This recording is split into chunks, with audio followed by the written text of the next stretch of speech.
I want to make something very, very clear. I do not think we change because the pain of staying the same gets too great. I actually think if we did change for that reason, then we would probably see a lot more men changing, and women know that that is a very rare thing to happen. It to me used to feel so frustrating when someone would say to me, "Oh, like you changed because the pain of staying the same got too great." And I would feel like that totally refuted my experience and my process. And I would feel like that was completely missing the point that, oh, I'm just so simple and I just got into so much pain that I had no choice but to change. No, I made a choice, I made a decision. The symptoms I know of nervous system dysregulation, of chronic stress, of burnout can get really severe. They can almost always get worse. I mean, I pushed to the point of being bedridden, losing my career, losing friends who, like, let's be honest, weren't really friends, but were like convenience friends, losing my future plans, losing my home. like I really pushed it to the absolute brink, to the point where I could not get out of bed. And even then, it's not like I instantly changed. It took a lot of time. It took a lot of commitment and effort and curiosity and drive, especially with how much misinformation was out there, where I kept doing things thinking, like, yes, like this is going to do it. And then it would not help, or sometimes it would make things worse. And there would be so much resolve there to say, okay, on to the next thing. Let's find the next thing. Okay, I'm back to researching. I'm back to talking to experts. I'm back to a new type of coach or whatever it is. I think the women who change are not doing it because their symptoms are so bad. I think you, as a woman, have chosen to embark on one of the most insane, beautiful, gorgeous, big, and gruesome at times journeys of healing from autoimmune conditions, anxiety, overwhelm, feeling numb to your life, feeling disconnected. Like, these are big things. I think you chose to change because of who you are. And I don't think it can be learned.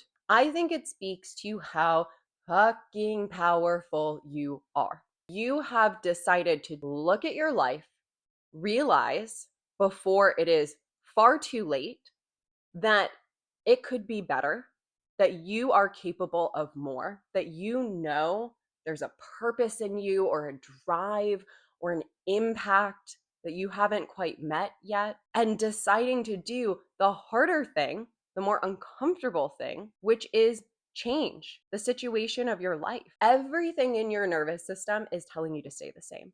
I know everyone says that the pain gets so great that you have no other choice. It's not true. It will keep running those protective mechanisms to the ground, and that is a powerful survival mechanism. You are essentially saying, I see that, I feel that, and I'm going to head a different direction no matter what it takes. I am going to keep fighting for myself, for my family, for my purpose, for my business if you have one, for, everything that you know you're meant to do in this world and the impact you're meant to have, even though it makes absolutely zero biological sense. That is the type of woman who knows she's unstoppable. And it's not that something clicks through enough repetitions of suffering. It's that something clicks when you just realize, like, I am worth more. I am worth more than this. This idea of change only happens because the present reality gets too unsufferable minimizes how incredible you are. The incredible dedication that you have to not only bettering your life, but to bettering the lives of those around you and bettering the lives of the collective.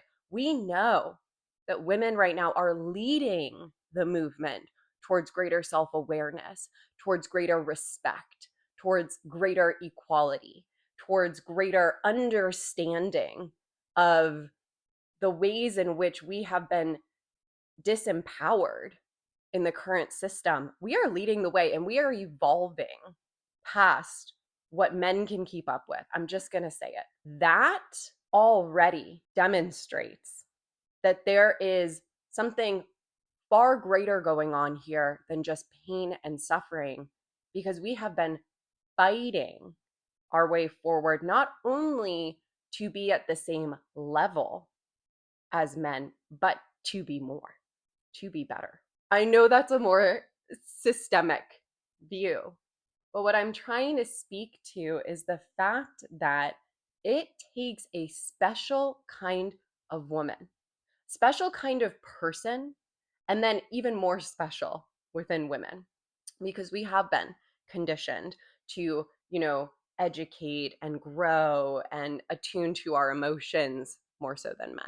It takes a special kind of woman to decide to change, to push against everything she has known and been told is correct and say, I am going to risk it all if there's even a chance, an opportunity for more in my life. That it like gives me chills, because that's really what it is.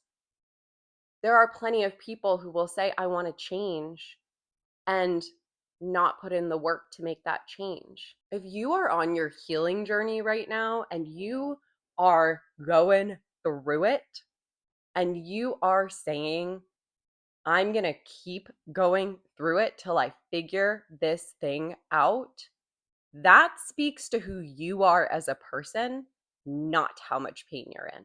The most selfless thing you can do as a woman is heal and prioritize yourself. And we are told it is so selfish. We should always be giving to others. But how can we give to others if we don't have anything left to give? When women heal, society heals, the collective heals, family units heal. So the work that you are doing or thinking about doing, I don't want to see it slept on anymore. How damn amazing that is. You're changing because of who you are, and who you are is exceptional.